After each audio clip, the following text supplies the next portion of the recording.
Então, eh, imagine a seguinte situação, tipo, bem palpável. O chefe de uma empresa, um sujeito com quem rola um histórico terrível de conflitos, te chama na sala dele. Nossa, só de pensar o ar já fica pesado. Exato. O clima pesa, a pessoa entra e a tensão nos ombros é gigantesca. Não existe diálogo, sabe? Não tem o menor pingo de confiança entre as partes. Aham. E aí, de repente, com uma cara amarrada, esse chefe entrega um cheque com um bônus financeiro enorme. É um favor gigantesco, né? Uma quantia que vai resolver muitos problemas da vida daquela pessoa. Certo. Mas a grande pergunta é a seguinte: esse dinheiro, por maior que seja, ele realmente traz paz? Ou, tipo, toda vez que a pessoa olhar para aquele cheque, ela vai sentir o peso daquele ambiente hostil e daquela relação que está totalmente quebrada? Psicologicamente falando, é não. Não traz paz nenhuma. Nenhuma, né? Nenhuma.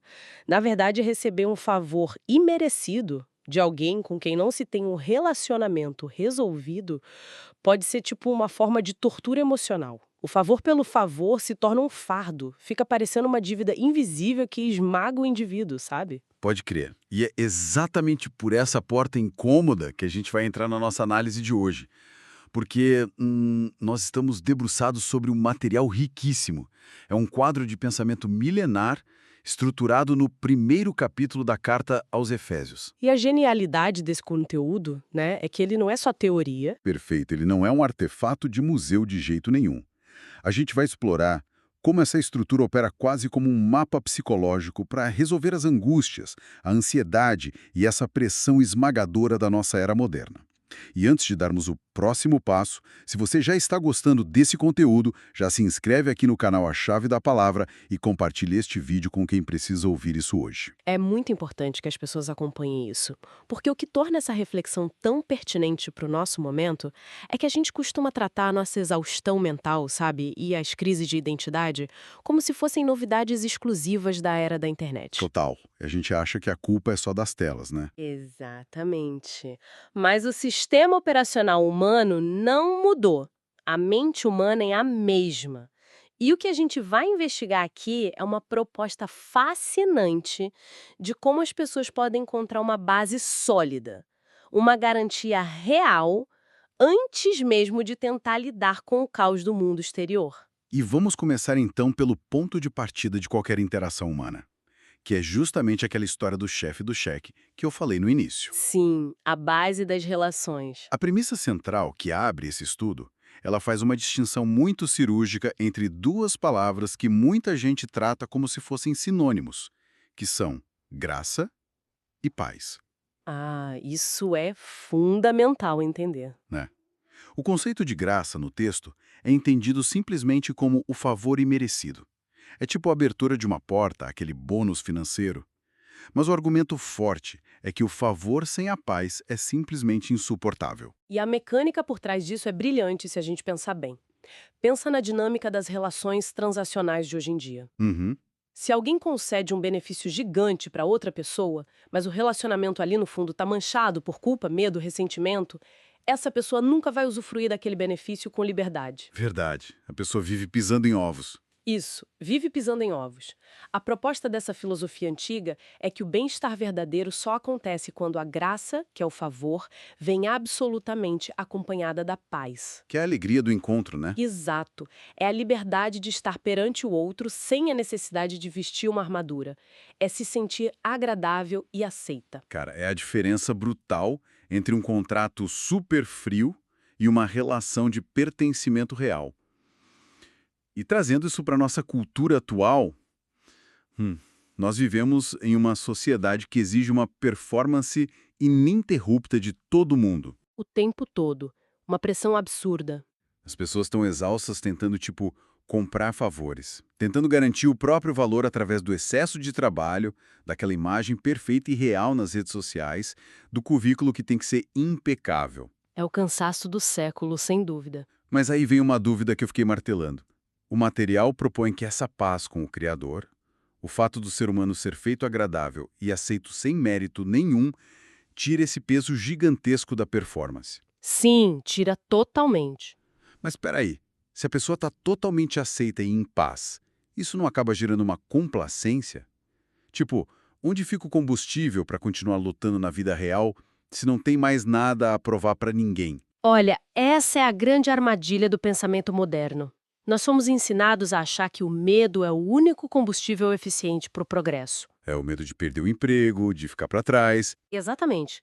Mas a psicologia do desenvolvimento e a própria estrutura dessa sabedoria milenar que a gente está analisando apontam para o oposto. Quando você opera a partir da insegurança tentando provar o seu valor, você gasta 90% da sua energia só gerenciando a ansiedade. Nossa, 90%? E sobra quase nada para viver. Sobra uns 10% para realmente viver ou criar algo de valor. Agora, quando a pessoa experimenta essa aceitação incondicional, que é essa paz que o texto fala, ela passa a operar a partir de um lugar de segurança muito firme. Então a motivação muda de lugar. Muda tudo.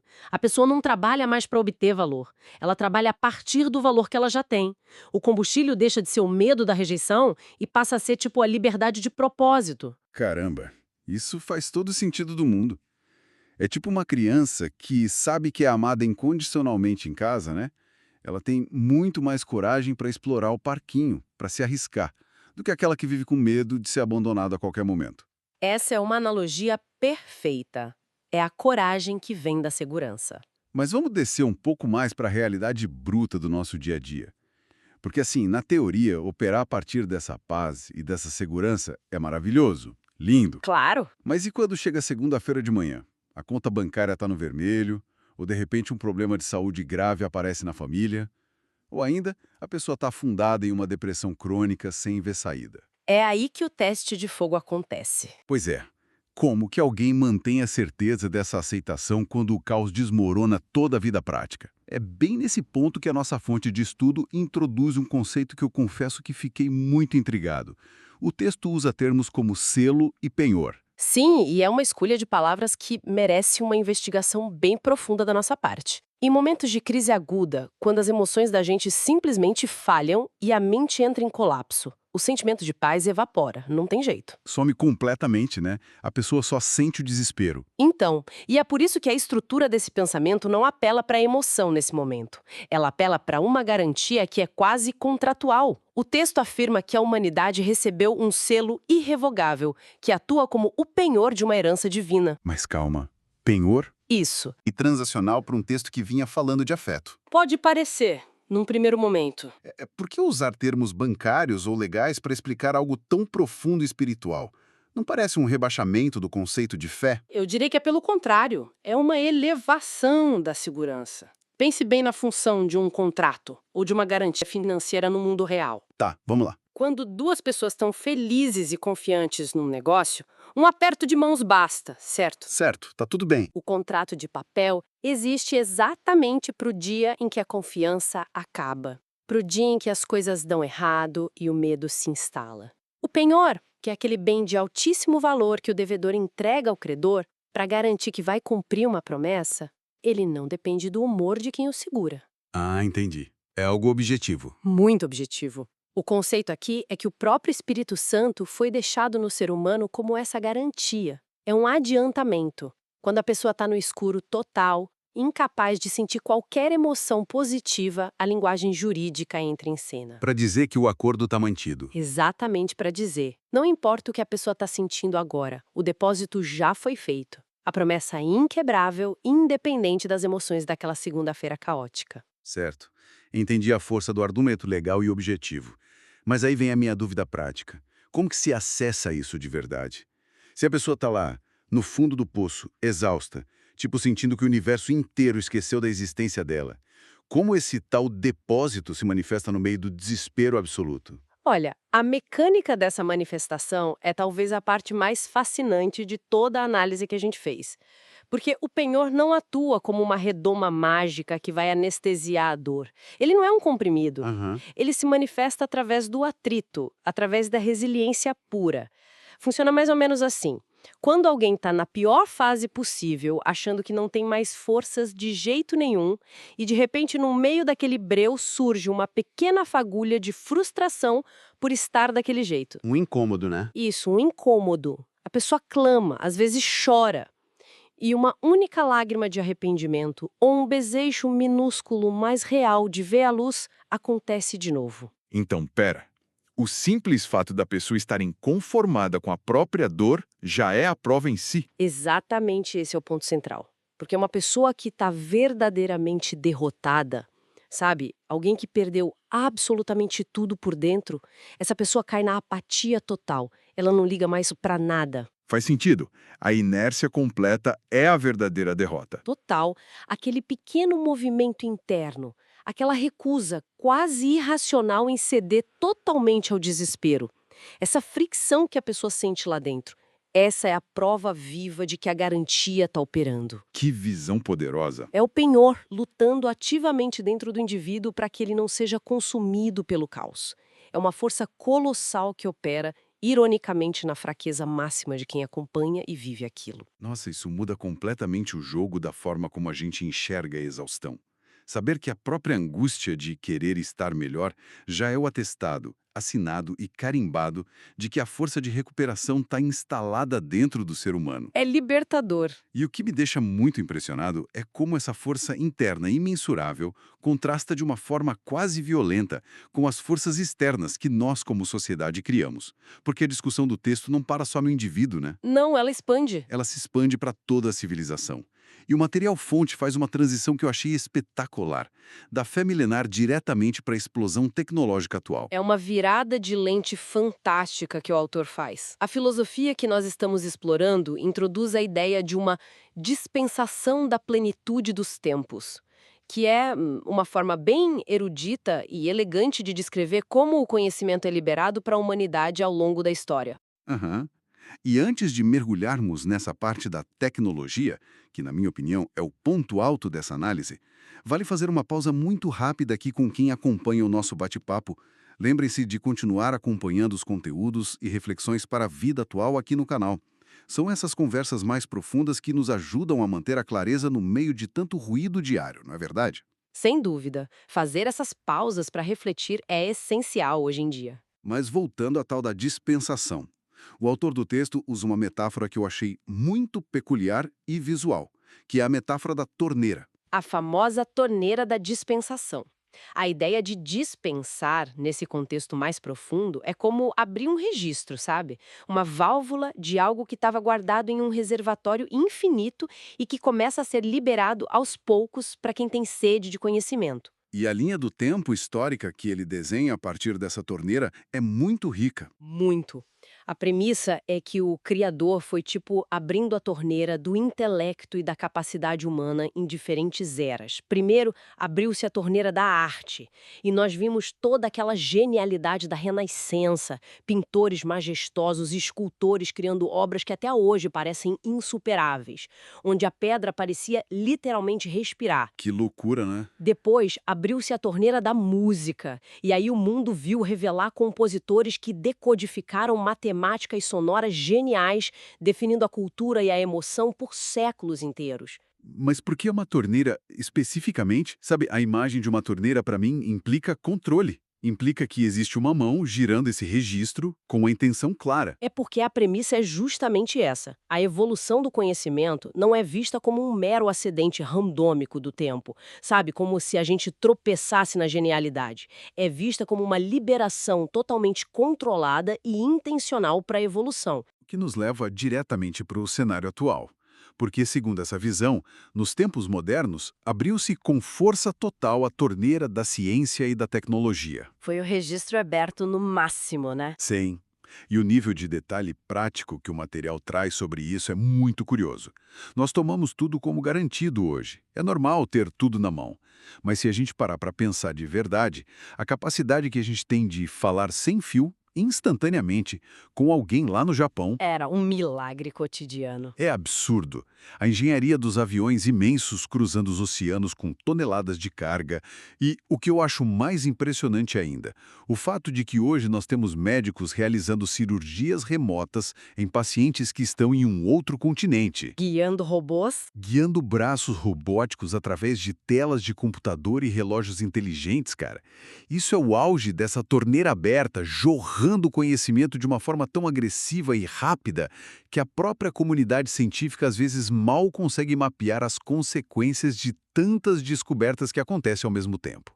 E aqui é crucial notar a imparcialidade do conceito que a gente está analisando. O texto em nenhum momento demoniza a ciência. De forma alguma. Não tem aquele papo retrógrado, né? Nenhum. Ele reconhece a maravilha e a magnitude dessas invenções. Na verdade, ele afirma que foi o próprio autor da criação quem permitiu o entendimento dessas fórmulas matemáticas e físicas que são incontestáveis. É uma celebração linda da capacidade intelectual da humanidade. Com certeza. No entanto, e aqui reside o grande alerta da nossa análise, existe uma limitação fundamental nessa grandiosidade toda. E é aí que entra o meu grande questionamento sobre tudo isso. Porque nós construímos essa teia global brilhante. A tecnologia nos conectou com o globo em frações de segundo. Mas pensa comigo, um celular de última geração, por mais sofisticado que seja o seu processador interno, ele não sente empatia por quem está segurando ele. Nenhuma, é só máquina. Um avião supersônico não tem ética, não tem espírito, não chora. A provocação que salta aos olhos nesse estudo é: será que nós, como sociedade global, ficamos tão hipnotizados pelo brilho dessas telas e por todas as conquistas dessa torneira externa da ciência, que nós acabamos ignorando completamente a necessidade de abrir a nossa própria torneira interna? Olha, esse é absolutamente o cerne da questão. A limitação gigantesca da ciência, por mais milagrosa que ela pareça no dia a dia, é que ela lida exclusivamente com a matéria, com o nosso corpo terreno e com a física. Só a mecânica das coisas. Só mecânica. A medicina super avançada e a cirurgia remota, elas podem prolongar os nossos dias e até consertar falhas mecânicas complexas do nosso organismo, mas o corpo humano continua totalmente sujeito ao envelhecimento, à doença e, inevitavelmente, ao fim. O relógio não para. Não para. A tecnologia não consegue resolver de jeito nenhum o problema da nossa mortalidade. E muito menos consertar a falha de caráter do ser humano. Ou seja, se a gente colocar tudo na balança, a nossa tecnologia mais brilhante é, no fim das contas, um paliativo de altíssimo luxo. Ela melhora muito a viagem, com certeza, mas não muda o destino final de ninguém. Perfeito. É exatamente isso, um paliativo temporário. O poder real, aquele que verdadeiramente altera a estrutura do universo segundo a visão que a gente está desdobrando, não é o poder do microchip. Aham. É o poder de transformação ética, moral e espiritual. O texto aponta para um poder interno que atua na superação da própria mortalidade e na superação das corrupções internas que a gente carrega na bagagem, sabe? Que é muito mais difícil de consertar do que um computador, convenhamos. Infinitamente mais difícil. A grandeza suprema, segundo essa sabedoria, não está no domínio da eletrônica, mas sim na capacidade misteriosa de transformar um indivíduo falho, às vezes egoísta e superfinito, em um ser regenerado, livre daquelas suas piores limitações físicas e principalmente de caráter. E sabe de uma coisa? Isso nos empurra de forma muito orgânica para a conclusão de toda essa jornada que a gente fez hoje. Porque, vamos pensar juntos, se tecnologia não é o objetivo final de tudo, e se simplesmente prolongar a vida biológica por mais alguns anos não é a resposta definitiva para as nossas angústias, qual é o sentido disso tudo? Essa é a pergunta de $1 milhão. Pois é. Qual é a utilidade prática de recebermos aquela paz maravilhosa lá do início? De termos a garantia do penhor nos nossos dias mais sombrios da semana? E de navegarmos com sabedoria por essa era tecnológica tão complexa? A resposta parece que deságua no legado que a gente deixa, na marca que a gente crava no mundo enquanto ainda está respirando aqui. E para ilustrar esse legado de uma forma inesquecível, a estrutura de pensamento do material usa uma contraposição que eu acho incrivelmente poética e visceral ao mesmo tempo. Aquela transição é ótima. Sim. Ela sai do mundo frio da tecnologia e dos robôs e vai para o mais primitivo dos sentidos humanos, que é o olfato. Ela introduz a metáfora maravilhosa do perfume. A famosa analogia do perfume importado. O material discute de um jeito muito prático como as pessoas gastam fortunas nisso, né? Elas compram frascos caríssimos de colônias importadas com um único objetivo central: fazer com que a sua matéria física, o seu corpo passageiro, exale um odor que seja agradável e imponente. Querem marcar presença a qualquer custo. E claro, querem impressionar quem passa por perto, querem ser lembradas pelo cheiro de riqueza, de status. E, naturalmente, deixando muito claro que não há problema nenhum em querer cheirar bem no dia a dia. Não, de forma alguma. Todo mundo gosta de um perfume bom. Né? O ponto do texto não é fazer uma crítica rasteira à vaidade básica das pessoas, mas sim usar isso como uma analogia para uma dimensão imensamente superior da existência. O apelo final do autor não é tipo focado no frasco de vidro caro, mas num apelo para que os indivíduos recebam e consigam exalar o perfume de Cristo. Eu acho essa metáfora genial, porque biologicamente o olfato está profundamente ligado à nossa memória emocional. Totalmente ligado. A gente vai lá e compra roupas de grife ou perfumes super caros para sermos notados em uma sala de reunião importante. Mas a verdade nua e crua é que isso é apenas uma ilusão de influência. Porque quando você entra em um ambiente de trabalho que é altamente tóxico, ou sei lá, quando você está no meio de uma crise familiar no domingo onde todo mundo está se atacando, não é o preço da sua colônia importada que vai mudar a atmosfera de tensão daquela sala. Exatamente. O perfume espiritual e moral do qual o texto fala, ele é invisível aos olhos, não dá para comprar na loja, mas é a força mais perceptível que existe em qualquer ambiente humano.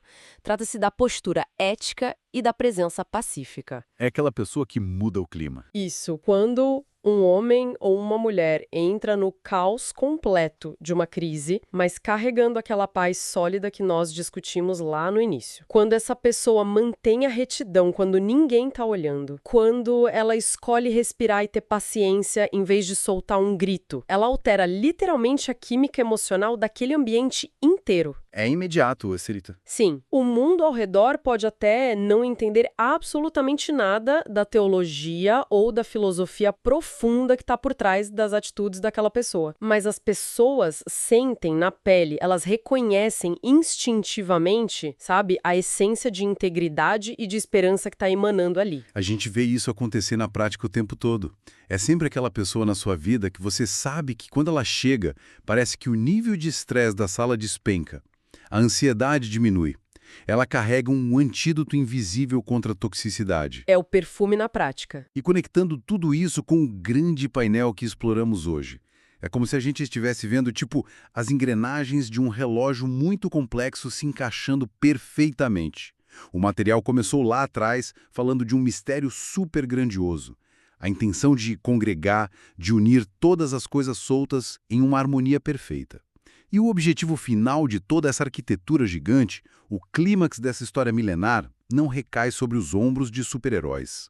Ou sobre avanços das inteligências artificiais. Não mesmo. Recai sobre pessoas absolutamente comuns, como eu e quem está ouvindo a gente. Pessoas de carne e osso, indivíduos normais que lidam com boletos e contas a pagar, que sofrem as dores e a exaustão da vida moderna, que fraquejam e erram, né? A gente erra muito. Muito. Mas que, no meio desse turbilhão todo, decidem carregar aquela garantia interna inabalável, o nosso penhor. E por possuírem essa garantia firme de aceitação, conseguem, apesar dos problemas, exalar esse perfume ético, servindo como pequenos, mas poderosos agentes de transformação e devolvendo a sanidade e a paz para uma sociedade que está profundamente adoecida e corrompida. Cara, é um ciclo fascinante e perfeitamente completo.